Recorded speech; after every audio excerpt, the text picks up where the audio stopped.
when I was cuddling the baby, kasi Bisaya ako, I said I'd call her Inday, and she will be a mayor of Davao City. But I'm also the mayor. Tama. Only that ako dyan sa kanya. So, be true to your country, work hard for the people.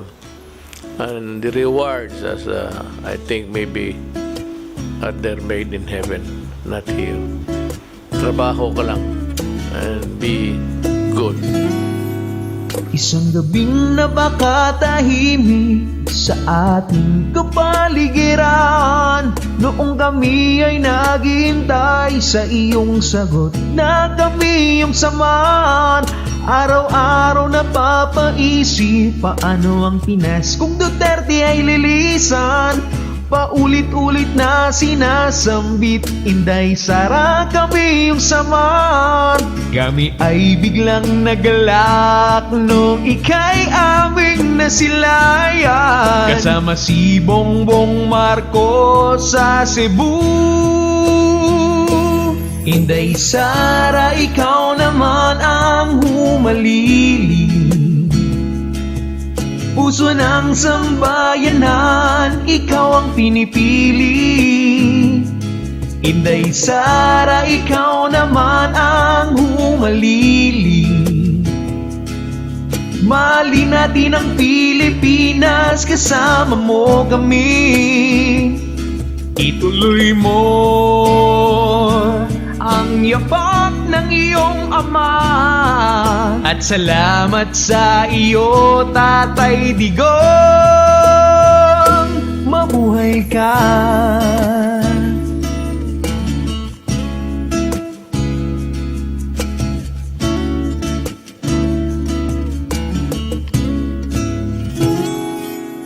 Panahon man ng pandemya at ng mga sakuna, buong Pilipinas tayo na at magkaisa.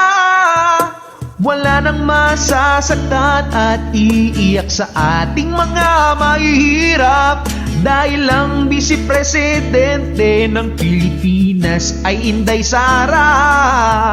Kami ay biglang nagalak nung ika'y aming nasilayan, kasama si Bongbong Marcos sa Cebu.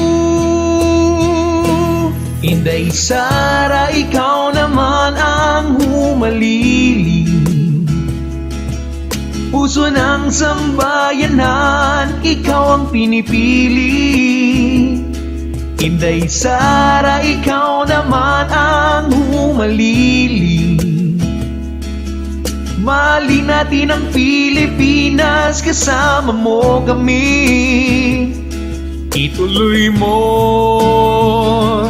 ang yapak ng iyong ama, at salamat sa iyo, Tatay Digong. Mabuhay ka.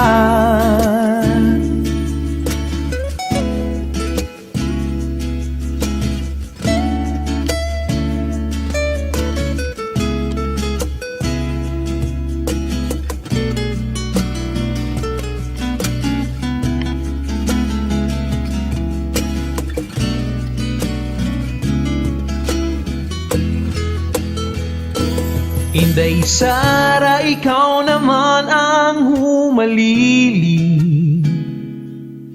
puso ng sambayanan, ikaw ang pinipili. Inday Sara, ikaw naman ang humalili. Mali natin ang Pilipinas, kasama mo kami. Ituloy mo ang yapak ng iyong ama, at salamat sa iyo, Tatay Digong. Inday Sara, ikaw naman ang humalili, puso ng sambayanan, ikaw ang pinipili. Inday Sara, ikaw naman ang humalili. Mahalin natin ang Pilipinas, kasama mo kami. Ituloy mo ang yapak ng iyong ama. At salamat sa iyo, Tatay Digong. Mabuhay ka.